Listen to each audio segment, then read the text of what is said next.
We're so happy that you joined us for this workshop. It's really amazing that so many people work on so many interesting topics that we also feel are very relevant and exciting to delve into in order to build more intelligent agents. And first, what I'll do, I'll talk a little bit about why the workshop, a little bit organizational issues. Then Marek will say something about this inspiration, about Badger, what it is, and so on. Then I'll talk at some length about the Badger architecture and its relation to some existing architectures or existing methods that are out there. And then I'll present some snippets of experiments and insights that we had so far, together with some questions and ideas that we would like to get to learn about during this workshop. Let me just mute. Okay.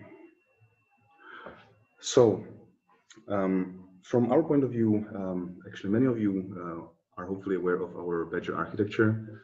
And this is something that we published a few months ago.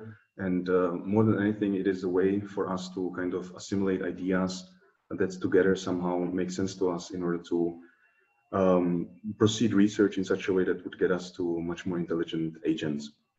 And there are many different ideas related to this, but we have identified a number of research areas and research topics that we deem are really interesting and important. And for this reason, we wanted to get together top researchers and scientists and people that are interested in those topics and that can tell us something about them. We can learn from them, and we can kind of figure out a way how to potentially collaborate, how to learn from each other, and so on.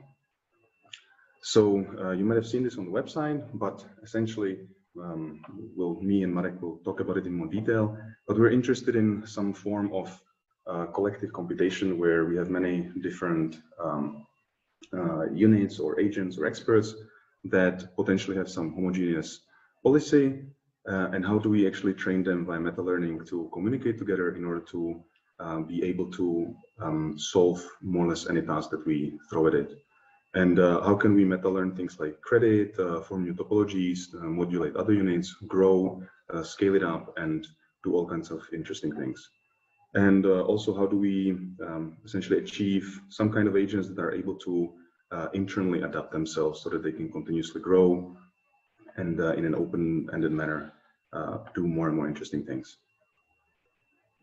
And these are some of the relevant research areas that we have identified and that kind of inspired us in some way or another, starting from multi-agent learning or reinforcement learning and learned and emergent communication. That was one of the first things that we looked at.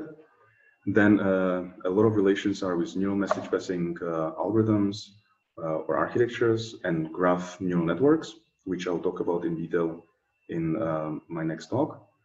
And then a lot of interest is in modular and compositional computation and meta-learning. This is something that's kind of coming up more and more recently in the field, and it's super exciting because of its combinatorial generalization properties and a bunch of other interesting properties. And then, of course, we're interested in open-endedness because if we want to have agents that are able to somehow discover new things that have not necessarily been observed during training, then we need to have some methods to do that. And also related to this is the kind of environments and the tasks that we provide for our agents that kind of support and foster the creation of the type of strategies and behavior that the agent can have. And slightly a different note, there's this notion of program composition and synthesis that our colleague Nicholas will talk about on Thursday. Again, super exciting because of a different view of how to actually do the type of things that we want to do. And related to this is also deliberation and accessible information, which is how do we actually take agents or systems that are able to do some kind of internal thinking or internal computation without necessarily accessing the external world, but still at the end come up with some interesting results or some kind of improvement. And related to this is this accessible information, which essentially says even if we have some information accessible to us from the world, we can actually improve access to the underlying structure over multiple time steps. And last but not least, this notion of science of deep learning and meta learning. So there's a lot of questions that we need to answer in terms of how do we actually make our systems learn better, how to understand them so that we can actually achieve the type of behavior that we want. So hopefully all of you have seen the workshop program. And essentially it's structured in such a way that today we'll talk about, in the first session, about our work and how it relates to existing methods in some sense. And then the first 3 sessions will be all about works that we deem are somewhat very related, at least in their core concepts, related to what we're really interested in. First one is related to general neural architectures and how to actually like change and learn the whole notion of architectures and topologies. The next one about how do we actually train agents that are able to discover some learning algorithms that are trained on simpler environments, but then they generalize to more complex environments. And the last session will be about how do we actually have some modular systems that share parameters or share weights and that are able to scale beyond what they were trained on and essentially deal with more complex tasks. On Tuesday, the focus will be on multi-agent learning and emergent communication. On Wednesday, neural message passing, graph networks, and modular and compositional learning, with a session on concepts and abstractions towards the end of the day.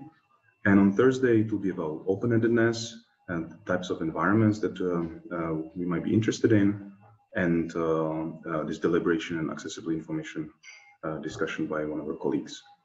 And on the last day, it will be all about the science of deep learning and meta learning, some more theoretical, potentially theoretical discussions on how to avoid some limitations of the methods that we are using. And starting tomorrow, we will have big picture discussions every day, which relates to the topics of the day. And they'll start with a panel. We will have a number of panelists. We'll be asking them questions. And then hopefully this will kind of turn a little bit more into a more natural discussion that will ideally give us some insight, deeper insights into those topics. And so what are the outcomes? Of course, number one, learn about each other's work, but that should be really easy because there's so many interesting talks. So that will be the easiest thing. The second one is how do we actually collaborate? How do we try to find ways on how to talk more, how to inspire each other, how to potentially get together to do some projects, write a paper, a blog post, or do some experiments. And for this, we thought we will give everybody a chance to kind of for the next 3 weeks to more intensely work on those things. So if you will find out that this is something meaningful for you and you can spare some time during those 3 weeks, it would be great to kind of continue the discussion. And in terms of the technical questions, there are many of them, but just to highlight some of them. So how do we actually achieve combinatorial generalization? How do we make sure that we can learn or build an agent that is able to actually generalize beyond its own experience? How do we build agents that are that have learned some learning algorithms that truly do something interesting and they don't just slightly adapt some existing learning algorithm? And one of our interests for a long time is this notion of gradual learning and continual reuse of learned knowledge over the agent's lifetime, and how to use this to get agents that are continually getting better and better. So with this, I would like to give word to Marek. So Marek is CEO and founder of GoodAI and of Keen Software House. So he's kind of behind all of this. Thank you, and hello everyone, and welcome to our workshop. So first, also I want to make sure that everyone can hear me. Can somebody confirm? I can hear you. Yes, okay, we can hear you. Thank you. This next slide. So what is Badger? Badger for me is an agent made from experts. You can think about them as some kind of inner agents. So again, agent is made from these inner agent experts. All experts share the same policy. So if a policy is a neural network, then it means that all the experts share the same weights. And there are two loops for learning. There is the inner loop and there is outer loop. Inner loop is something like agent's life, and that's when the expert policy is fixed and the learning is the result of experts communicating and updating their internal states. An outer loop is something like DNA changes in the evolution, and that's when the expert policy gets updated by some fixed learning rule, for example, SGD. So there are these two loops. And there are also two loss functions. One is the loss in the inner loop, and then another is in the outer loop. Usually, what I tend to think is that the outer loop loss should be about how fast the inner loop loss can be minimized. Next slide, please. And what is important for us right now, actually, is that we want to have an agent that is able to learn inside the inner loop, not thanks to the outer loop. So basically, when there is this inner and outer loop, we want learning to new tasks to be the result of the inner loop learning, not the result of the outer loop learning. And like, what is the inspiration behind Badger? So basically, biology or biological neurons. So you can view them. You can view biological neurons like experts. And the life of a person is this inner loop, and birth of a new individual is something like the outer loop. And again, basically, we are trying to find the policy for these biological neurons, except we are doing it in silico, and like we have, of course, different conditions. So we don't strive for biologically inspired or biologically plausible architecture. It's just like there was this idea behind the multi-agentness in Badger. And also, one of the big questions for us is what kind of training tasks do we need for the outer loop, so that the outer loop will give rise to universal expert policy that can aid learning new tasks that are not present during the outer loop. So basically, we want to use the outer loop, fix the policy, like don't touch it ever, and then have infinite long inner loop where the agent can still improve in a way it adapts to new tasks, and so on and so on. And basically, we are interested in generalization that is more like extrapolation, not just interpolation to known tasks. And my goals, my personal goals with this workshop is, like, one thing that I'm very interested in is how to prove that learning is happening inside the inner loop, or that the learning to new task is the result of the inner loop and not the result of the outer loop. And ideally with open-ended learning capabilities, some kind of recursive self-improvement, so that we'll have this infinite long running inner loop, and the agent's abilities to learn new things will be improving step by step.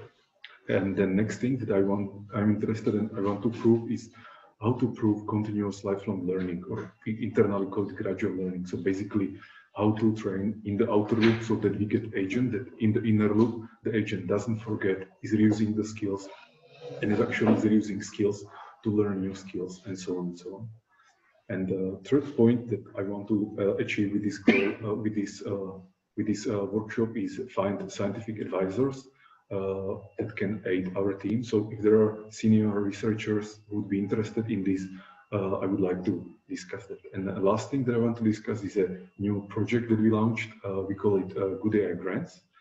And the idea is that if there are researchers or research groups that want to work on a research project that is somehow related to Badger, we call it like has some kind of Badgerness in it, we would like to support those projects. So like right now in total it's $300,000 that will be split between the various grants. And if you are interested, please visit our website. There will be a form where you can fill up the data and send it, and then we will evaluate it and so on. And the expected duration is 12 or 24 months. It can be from any country. It can be remote, so not necessary to relocate to our country or anything like this. And again, the goal here is that we want to enlarge our team without actually enlarging our team. So basically like outsourcing the work and experience of people who are already working on something that is budget related. And just like, if the money is the last thing standing in their way, we want to solve it with this money. And maybe in the future, we'll increase the amount of money that we put into these grants. That's not like a big bottleneck for us. So Honzo, I think that's my intro. So thank you very much. Okay, some more organizational information. So as you are over here, so you have the link, but if you don't have the link, essentially you can just note down this meeting ID and the passcode badger, and you can essentially get to all the session through the same link or through this information. One important thing is this Discord channel, which is essentially one way to get people to interact with each other during the whole week, and also to essentially have a way for people to ask questions and actually do connect through the breakout sessions and so on. So I don't know if people have experience with this, but just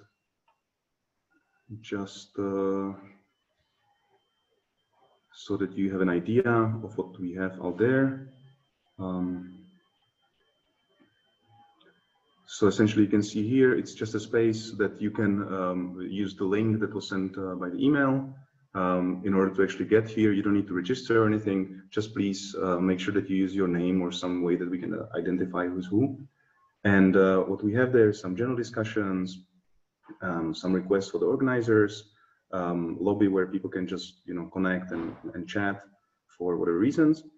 And in the breakout sessions, people can simply connect so that they can talk about all kinds of topics, general chat or some special rooms for different subtopics, or essentially the breakout sessions should allow people to get together and maybe try to emulate something like talking over coffee at a normal workshop or a conference.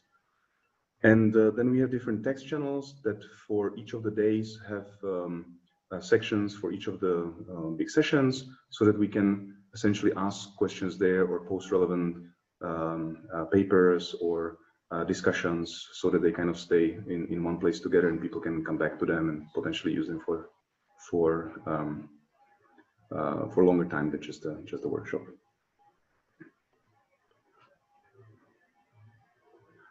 And one way that we're thinking of how to interact, if you're interested in interacting during the talks, I think it might be a little bit tricky to ask questions during talks themselves, but there is 30-minute discussion after every single talk. So if you're interested, then you can put your hand up and we can try to let you speak or post questions to Discord. Maybe mention if you want to actually ask the question yourself or if you want the organizers to ask it. And yeah, overall, I think we have to see how it all goes, because it's the first time with so many people that we're organizing something like this. So things will probably break, will go in ways that we don't expect. So please bear with us. Okay, let me just quickly check. Okay, so it seems that nobody has any major issues with hearing us. So perfect. Okay. So now I would like to talk to you about Badger and actually explain to you what it's about and how it relates to other things. So those of you who have seen our paper, then you might have seen our meta title, which is a little bit confusing. And so what I'll start with is to try to give you kind of a high-level overview of what Badger is conceptually all about, and then go into a little bit more detail. So I think most of us here are in some sense interested in building agents that can solve particular tasks or do something interesting in an environment. What this means usually is that we want to find some policy that is able to perform some actions or solve a particular task. But as all of us know, this is not enough. We don't want one policy. We want to find different policies for different tasks, for different environments. So what this actually means is that we want to have some learning algorithm that is able to find those policies. And you might think, okay, there are many different, for example, reinforcement learning algorithms like PPO, DDPG, DQN, and so on. They're all learning algorithms. That's true, but each of them have some advantages and disadvantages. And we would like essentially a mechanism which could find and discover different learning algorithms depending on the problems that are being solved. But we don't want to do this manually. We want to learn this. And one of our kind of assumptions or biases is the fact that we are arguing that one beneficial way of looking at this type of problem is through multi-agent communication or through collective computation. So how do we actually get together a bunch of different modules or units or agents such that internally, through communication, those agents can actually discover new learning algorithms. So in order to do this, we need to actually have some way of learning or finding this communication policy that will give rise to this discovery mechanism inside the collection of the agents. But of course, on its own, this could be very interesting, but even more interesting is the fact of how do we make this scalable, right? So how do we do it so that if we add new units, we can have such a communication policy that has been trained in such a way that by adding a new unit, the rest of the agent can actually somehow offload part of the work or use its computational capacity or memory capacity to actually do something more interesting. And this can be repeated to larger and larger systems. And this is one kind of visualization of an instance of Apache architecture. One thing that's really important is the fact that Apache agent is a kind of a collective system, which is made up of many different subunits or subagents, which we call experts. But unlike, for example, in multi-agent reinforcement learning, those units are inside a single agent. Another assumption or kind of restriction or thing that we argue is interesting is the fact that each of the experts, they actually have some kind of internal state or internal memory that makes them different, but the actual expert policy that defines their behavior is shared, is homogeneous across all of the experts. And the communication policy then learns how each of those experts communicate with each other in order to achieve the type of behavior that we want. And also, there are some experts that receive observations, receive input, but also some form of feedback, whether it's a reward, loss, or any type of feedback, so that the agent can essentially learn to adapt to different types of signals. And again, different types of, or different experts, they provide essentially the output that is then being observed by the environment. And again, just to kind of reiterate the fact that we want to be able to actually grow and make this system be able to use added units or added experts, and the fact that the policy is homogeneous, the kind of growing or extension is trivial because we can just simply either clone an existing unit or spawn a new one by simply copying the shared weights.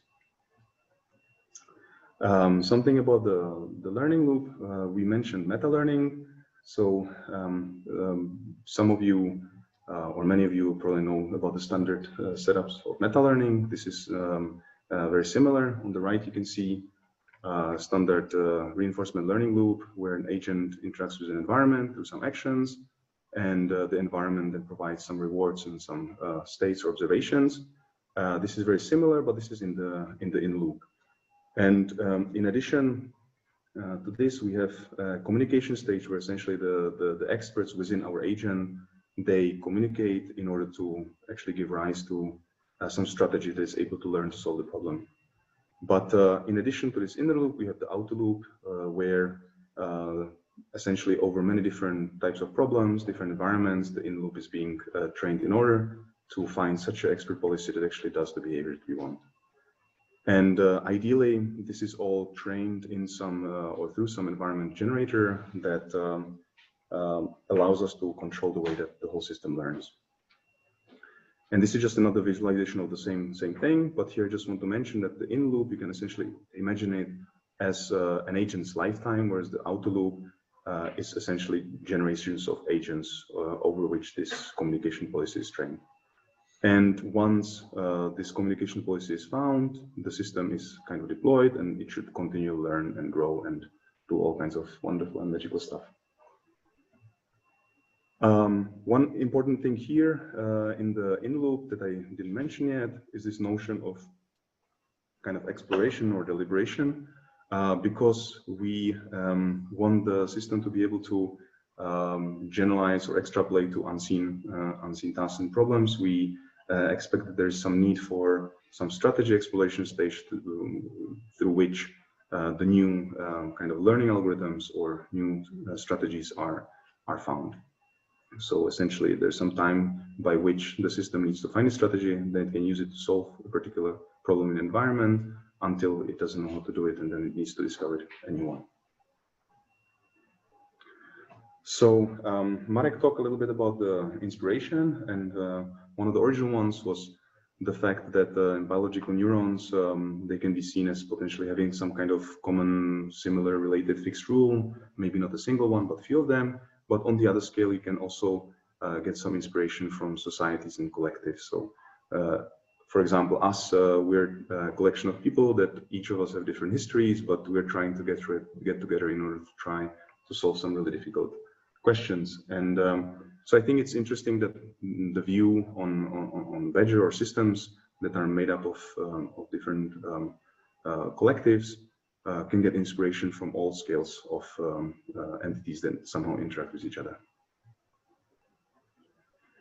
And so this was kind of description of Badger at a high level, but really the interesting thing is how does Badger then relate to other methods? What are the similarities? What are the differences? And those are some of the examples of the works that kind of potentially inspired us or that we then link to Badger, starting with multi-agent reinforcement learning, where the similarity is in essentially having multiple interacting units to achieve a common goal.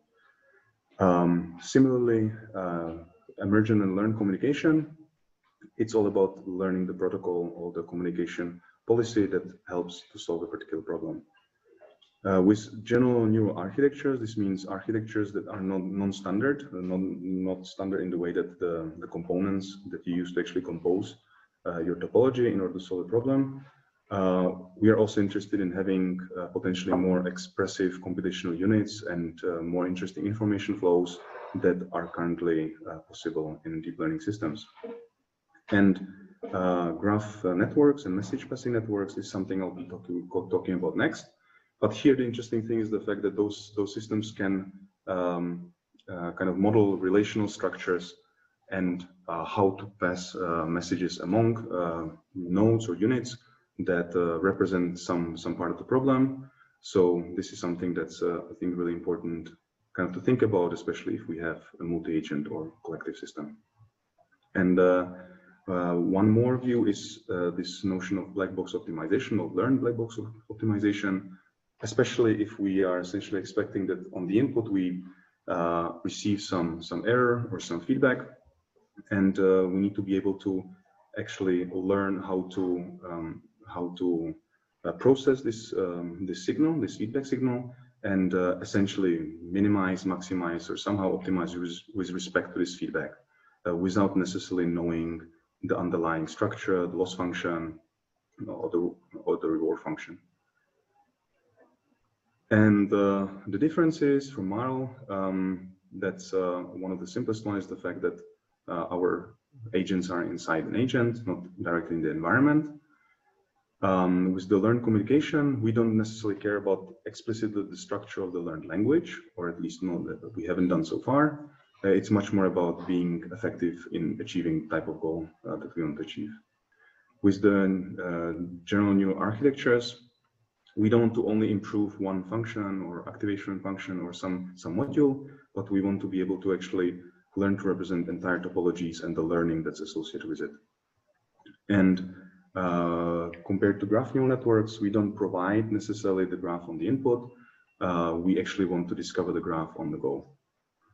And with the black box optimization, the fact that we are assuming that the agent has some kind of topology or some modular structure, then I guess we assume that the underlying optimization problem that we want to learn to optimize has this structure.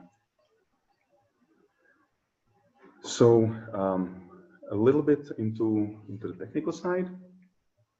So essentially, when we started playing around with those ideas in Badger, one way to implement this method was essentially different computational units that are made up of RNNs. So you can imagine that each of the expert in Badger is an RNN or LSTM.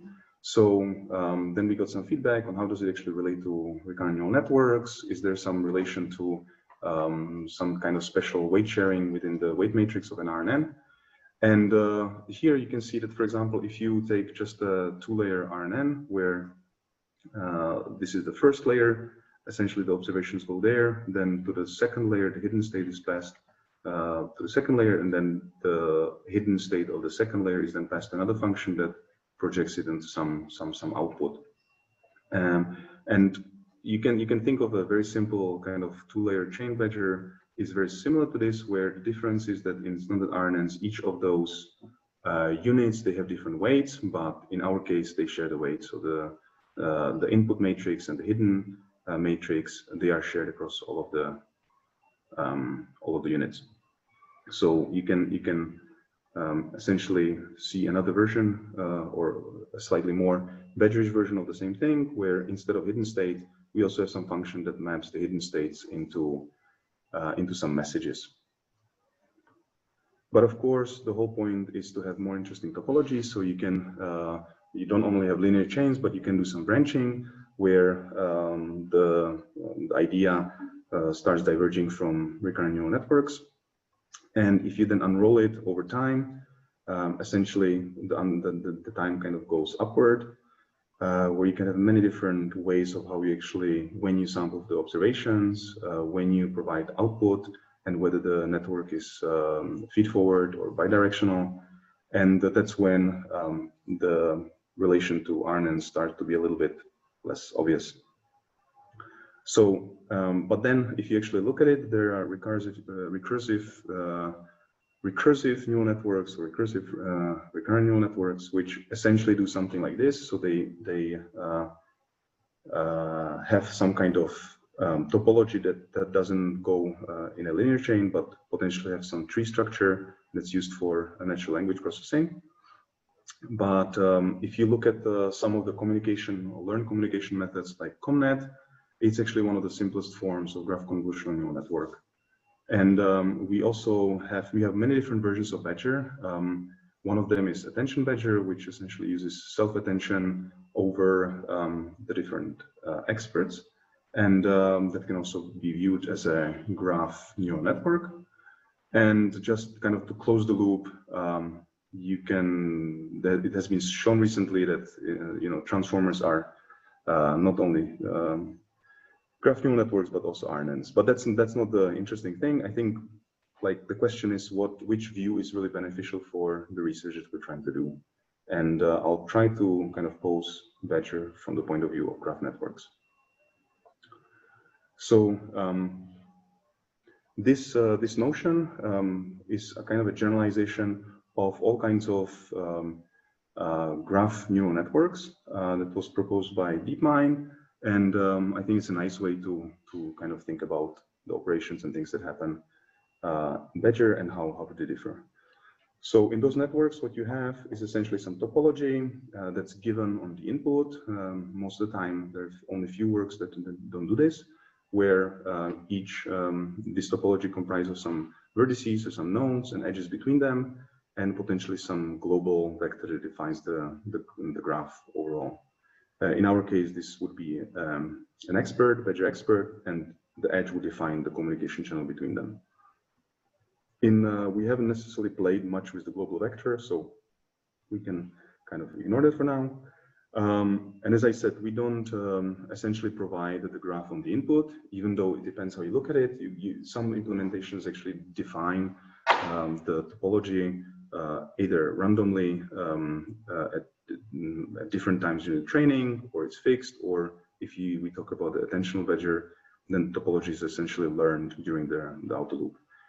But what we provide is we provide observation or this reward or feedback signal into one or a few of the nodes, and also the actions or the outputs of the system are again on different sets of nodes. So this is something different, because in graph networks usually each of the nodes contains some kind of features and edges as well. And of course, as I mentioned, we're interested in being able to add new units and make it work in such a way that the whole system will somehow get better.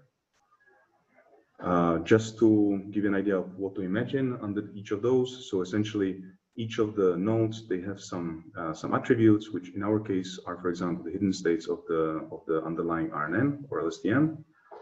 The global vector, again, it can be any kind of representation, and the edges between the experts or the communication channels, they again can be some kind of vectors or some other meaningful structure that defines the messages that they send to each other.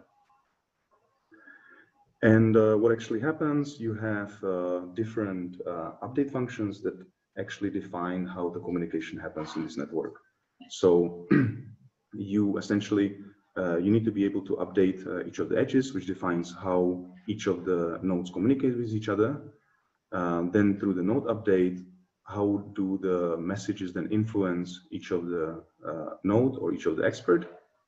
And then the global update, which somehow relates the notion of what actually the entire graph or topology encodes.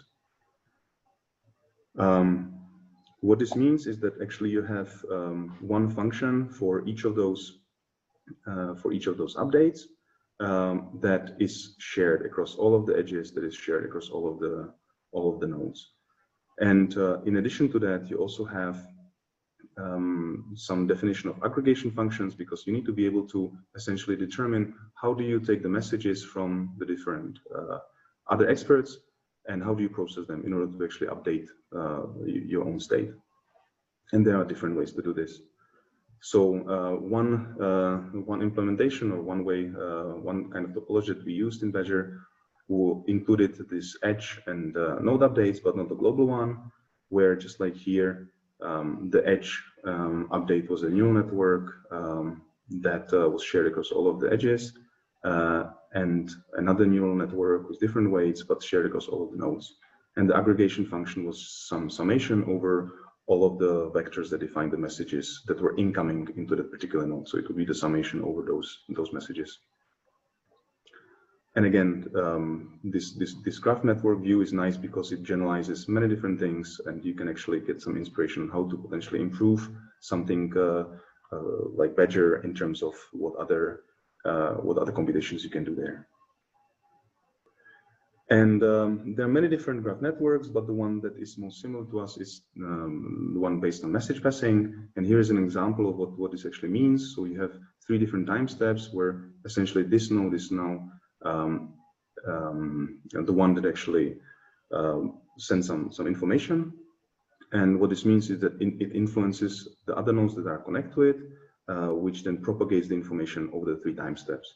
And here you see another node which has a different connectivity within the network, and therefore it impacts essentially different nodes.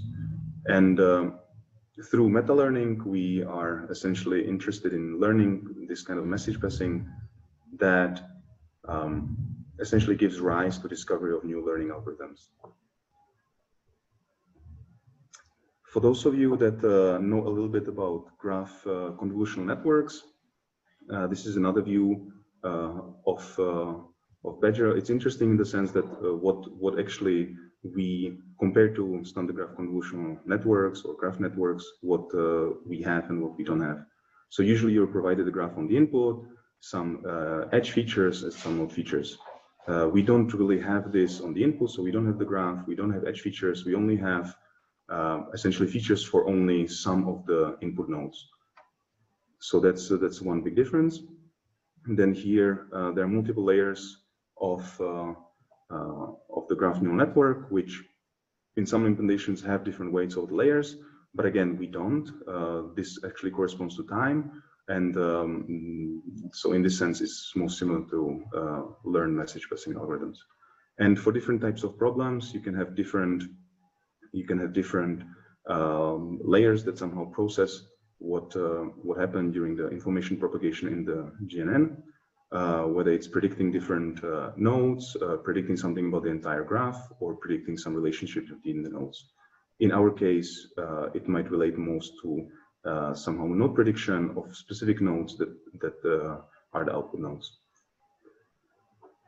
And here is an example of the ComNet and how it's actually the updates of the hidden states happen. But there are many different architectures that could be used depending on the update functions and edge functions. The view of Badger as kind of a graph network, what it actually shows is that Badger is potentially an architecture framework that is able to model arbitrary relational inductive biases. What this means is that we can essentially encode into topology or into the agent how some kind of computational units or units that relate to the experts, how they model different properties of the world that we want. You can see, for example, that with fully connected networks, there is no, or there's very weak inductive bias because the relationships are all to all. In convolutional networks, the relations are local. There is the inductive bias is locality, and the network is invariant to spatial translation. So if you do small movements, it doesn't matter. With RNNs, the inductive bias is sequentiality, and because essentially the updates are independent of the time, it's invariant to time.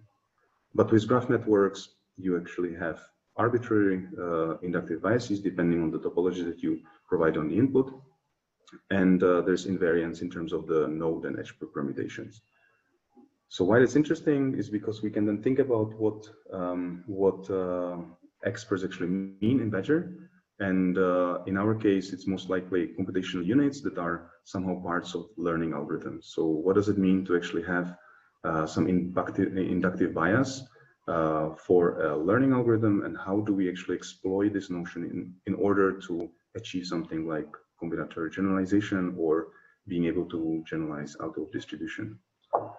But of course, it's more complicated than that because the fact that the Badger experts need to kind of encode not only the learning algorithms, but also all of the experience that the agent has observed during its lifetime. It's a combination of those. So maybe there's some hints on how to improve things or how to make things better. So how are we doing this time? Okay. So this was one view on Badger, and I'll quickly give you another view, which is kind of very recent and also I think very exciting, and that relates to general neural architectures. So as I said, this is something that looks at how do we actually improve the computational modules or units in existing deep learning methods and how to improve them.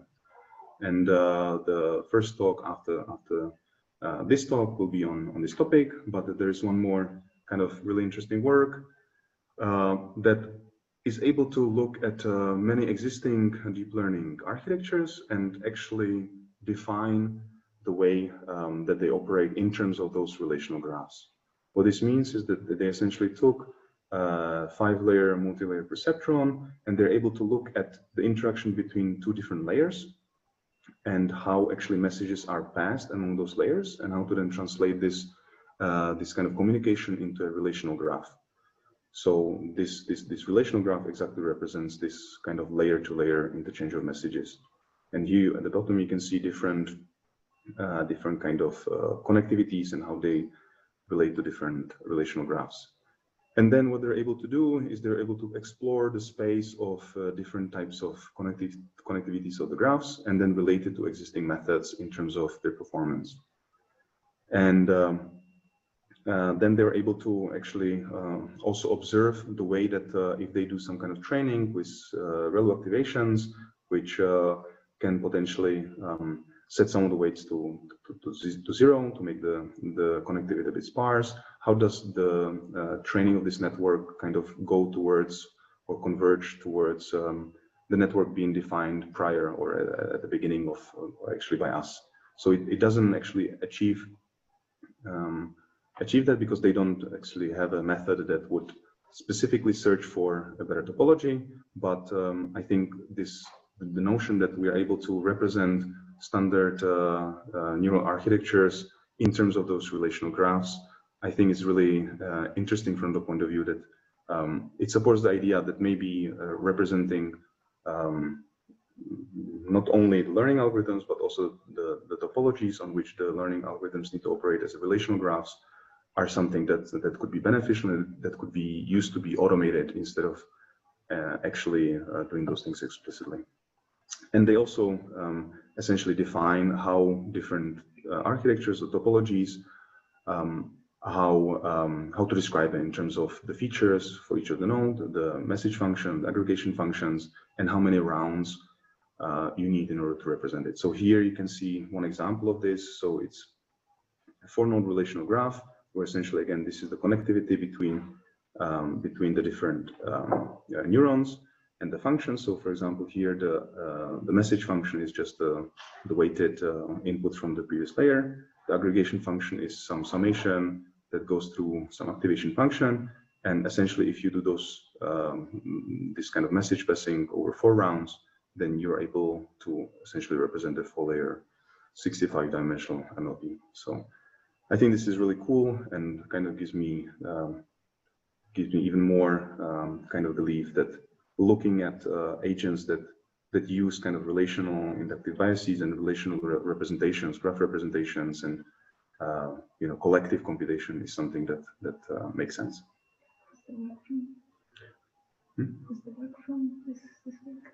Yes, all of the works they are references on the slides, so we can share the slides with the speakers, or we can provide the references at the end.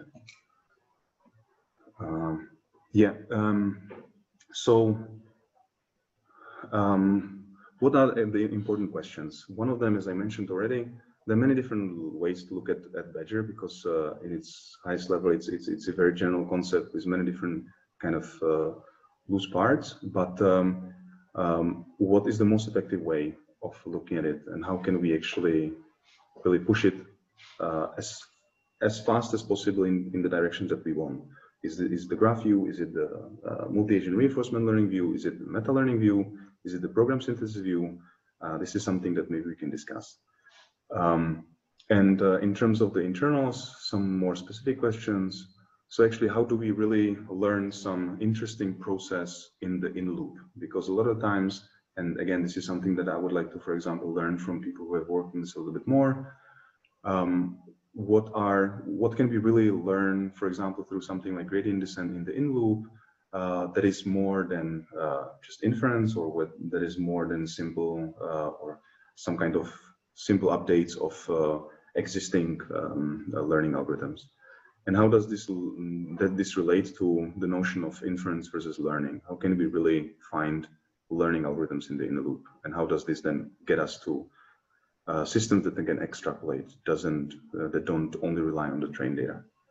And related to this is, how do we then achieve combinatorial generalization? So how do we then have a set of modules, set of experts that we can combine in such ways that they will work on problems that were not observed during training? So how can we actually go beyond an agent's experience?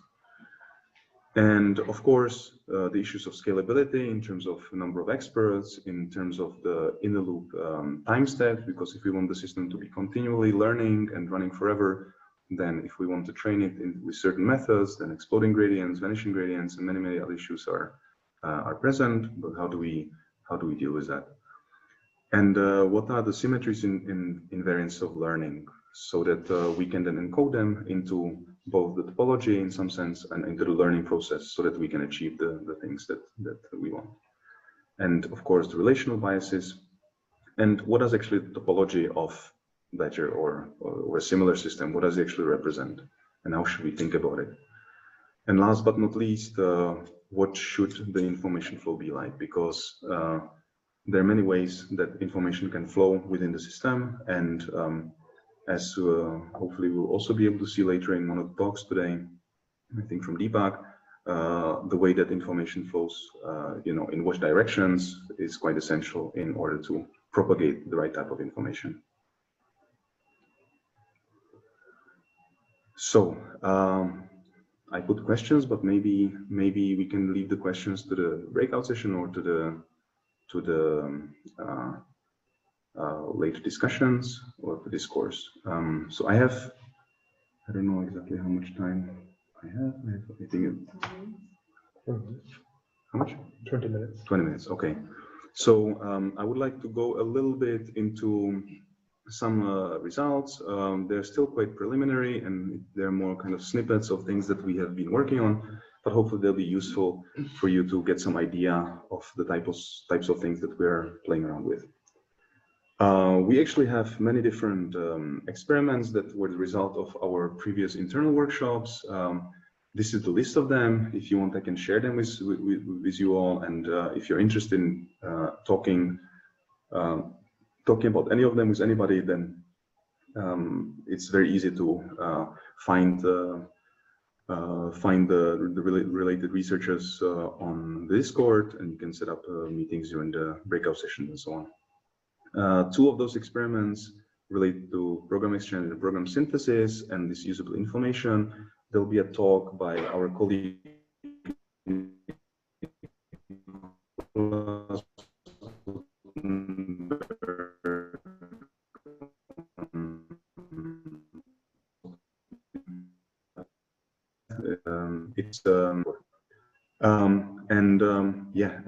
first I'll give you a very brief explanation of one of the really toy tasks that we shouldn't really be talking about because we overused it, but I think it's important to get the idea of what this is, because some of the results relate to this. And this is essentially a task which there's some kind of environment that's thinking of some n-dimensional vector.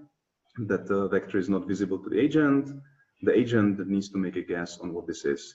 And based on that guess, the environment provides some feedback, and the Badger agent essentially needs to be able to take this feedback or this error on the input through one of its experts, and then learn to communicate with the other experts. And then there are as many experts as there are dimensions in the guessing vector. So there needs to be some kind of decomposition of this feedback, and on the output, the correct value needs to happen. So this is done iteratively, so over multiple time steps, and in this case, the Badger needs to essentially learn such a policy that minimizes this error. And it's kind of might seem nonsensical, but actually, originally it was to get some validation about the ability to communicate, to learn some way to communicate this error signal onto different experts. But actually, it's kind of a proxy for this black box optimization, because if you don't essentially have information about what this loss is and the structure of it, you need to be able to essentially, in a black box way, learn to minimize that loss or that feedback. And if you actually imagine that this loss can be of any form, and then the output is, let's say, has millions of dimensions, then it's no different than essentially learning how to optimize any kind of set of parameters that can represent a neural network that solves a different problem. So here's, for example, some results. On the left, you can see this guessing game being solved by one of the Badger agents, where essentially you see that over 10 time steps. So essentially, the Badger agent has 10 time steps in order to learn to guess this random set of vectors, and we're able to train it to do this. The whole point being that if we are able to then scale it up, we can then actually learn much more interesting things. On the right, you can see some results that operate on 32 dimensions, where essentially this is the hidden state of different Badger experts, and then how essentially the target is being converged to. So this all looks quite nice, yeah, and before I go on, this is actually, for those of you who read the paper, this is exactly what's being shown in this graph, where you can actually learn to converge on the desired target. Yeah. Is it allowed? Can I ask you a question? Or should yes. I wait until the end? I think you can, because you have the benefit of being here locally. So, so it's exposed to the same vector for a multitude of steps, and within that it is to approximate a vector, and then a new vector is presented, and then multiple steps of learning. Yes. Just thanks. Yes, exactly. So based on those results, it kind of seems that the Badger agent is able to learn to solve this task, even though we don't really necessarily have positive results in terms of scalability. So we would have hoped that the fact that we have a larger or that we model it as actually a collective system rather than one single network, that it would show some benefits, but maybe because of the simplicity of the task and the fact that the structure, there's no strong structure beyond maybe the loss function, that it doesn't show any strong benefit in terms of scaling it up. But it seems that at least it seems to be able to solve the task. But actually, if you look at the loss landscape on the left, you can see what it looks like. But if you then actually plot the way that the space through which it was trained, which is quite dense, at least in this sense, you can see that it does potentially generalize relatively well within that space, but then it's quite difficult to interpret whether it's truly generalization or whether it essentially finds the solution that is closest to it in the training set. So ideally, what we would like to see, if we're able to learn it on this set of vectors, it would continue to generalize beyond the ones that we trained it on. And you can kind of formulate reconstruction of MNIST in the same sense, where essentially you are trying to predict the vector of that represents MNIST, where you on the input, the only thing that you get is the error, and then you try to reconstruct the entire MNIST image from the error. And we're able to get it to do it, even to generalize to the testing data set. But then actually when you give it something like a square in the top left corner, then of course it totally fails. So how can we get something that that is able to solve these kind of problems that will then continue to work, beyond the type of problems that is seen on the input during training? And yeah, again, there's a hook for Nicolas's presentation, which is able to do this much better through program synthesis. Some technical notes. In terms of actually being able to train this modular system, there is this issue with module collapse that Luis kind of coined down some time ago, and actually the diversity of the experts in general. So it's quite difficult to actually get the experts to be diverse. You need to deal with breaking the symmetry. So that's one of the challenges. Another one, initialization of the system is super important. And so it's really not robust with respect to that. And normalization in many ways is very important. So adding layer normalization, which you can see here, some kind of rough representation of the kind of benefit that you get by using layer normalization for each of the experts, how it can be helpful. And also, if you actually, if you're not careful about the scale of the error on the input, then this can be quite tricky. So again, you can see if you don't scale it, you can end up with really bad or nonsensical training curves. But if you actually scale it well, you can get better and better results. And yeah, this relates to the gradients that are then generated from the signal and other forms of normalization. And of course, this task itself is very simple, maybe in some sense, definitely in some sense very limited, so maybe other tasks are important. So here is another kind of line of work in Badger, which looks a little bit more at situations where we can interpret a little bit the relation between the structure of the topology of the agent and the environment, because this is something that can help to understand what's actually going on. And for this reason, we created, or Yarda, one of our colleagues you can talk to, he created this Coral environment, which is differentiable, had multiple tasks that can be done in it. It's trivially modular, which is one of the points. Hopefully it will be possible to use it for more open-ended experiments. And it's all about robots with skeletons that you can see here, kind of depicted at the bottom. There are different tasks like multi-point reacher, where you essentially have to reach different set of points, manipulate different targets, runner, which is all about the robot running, and some kind of curriculum-guided runner task. And the whole point is, okay, so if we have some modular system, then one of the benefits that you can dynamically change the agent size because it's modular, so it's you can use this combinatorial nature of the representation. So you can scale it up, and hopefully this will have some better generalization. And one of the kind of guiding things was how can we train it on some small version of the task and then scale it up so that then it will still work. And all of this without ever changing the kind of meta-learn policy. So the first experiment was essentially this is topology where there's no communication among the units. And it's just very simple units, robots, like you can see the one on the right, where each of the kind of circles or the circle and the connectivity defines one expert, and each of them share the same weights. And yeah, and the task is essentially to reach the red point. And what you can see here is the global, independent, and shared formulation. So global one is essentially that it's one big network. Independent, each of the experts have different set of weights, and shared, essentially the experts have the same set of weights. And if you actually look at the results, which you can try to analyze from the graphs, but in summary, what happens there is that the shared one is the worst performing one, even though it still does the job. But what you cannot do is the global and the independent one, you cannot really scale it up. So because you have the shared weights, you can actually get zero-shot generalization. So in this case, the shared policy is an LSTM, which was trained on 8 modules, but it generalizes up to 30.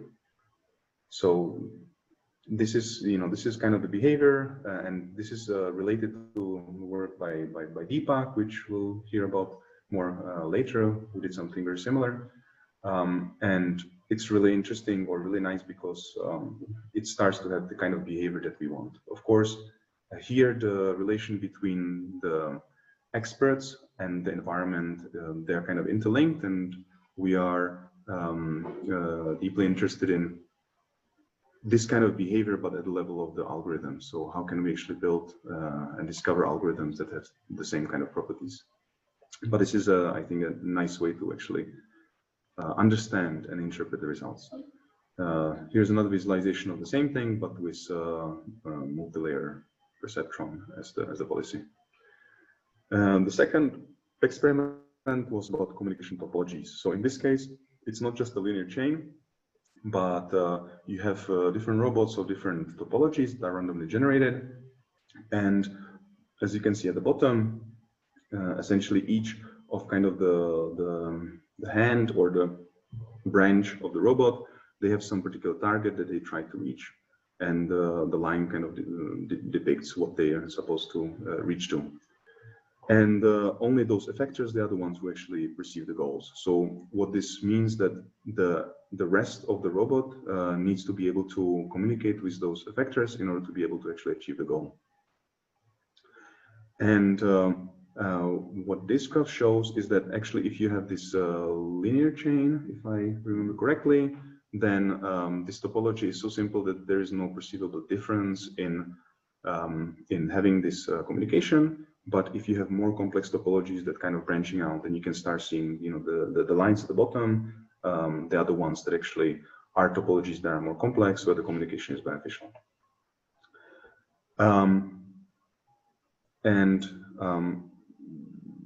One thing that's kind of important is when you have communication, what difference does it make if you have all-to-all communication versus if you have communication that is somehow linked to the topology? And again, this is quite interesting, because if you restrict the communication to the topology, then you can separate the concerns of who is responsible for what. Then each of the units, even though they are homogeneous, they can specialize to their particular behavior, and this can improve scalability. So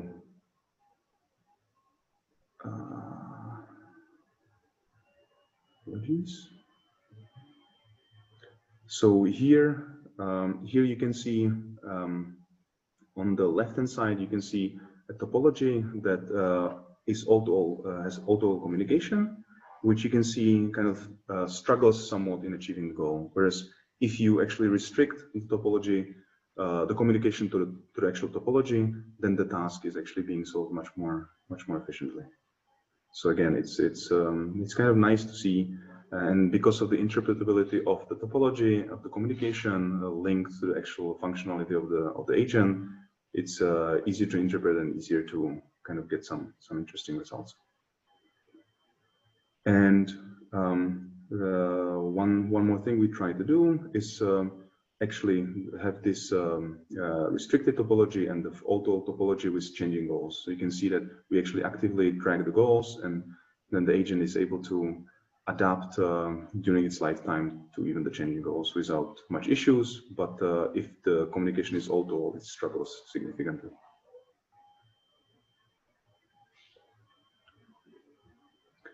And the last experiments is kind of work in progress, but the whole point there is actually being able to discover topologies, right? So it's in this case about the communication topology. So the robot topology is defined, but how do we find the communication topology? And there, the experiment here is essentially such that the discovery of the topology is hard-coded. It's some kind of simple heuristics, but it's still quite nice because, as you can see here on the graph, essentially the orange one is the topology, the communication. There's no communication topology, it's all-to-all. The green one is the predefined topology, and essentially the blue one is the one that is able over its lifetime to kind of converge on some meaningful communication topology and do something interesting.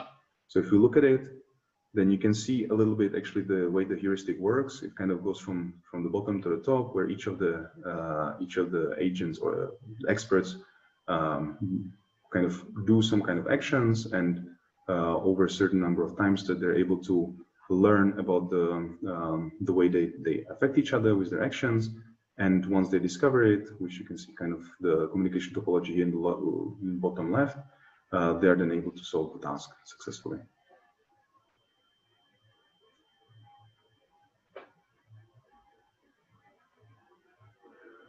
So I think with this, yes, I think with this, actually, I will conclude. Again, I just wanted to put up some of the questions that are kind of important and interesting to us. And I think with that, I would like to thank you all. If you have any questions, we have a few minutes. So what we can do, I can stop the sharing. And if there's anybody that has some questions that wants to raise their hand, then we can try to let them speak. Otherwise, feel free to post questions on Discord, and I can either discuss them briefly now, or we can just discuss them offline in the breakout session or the break.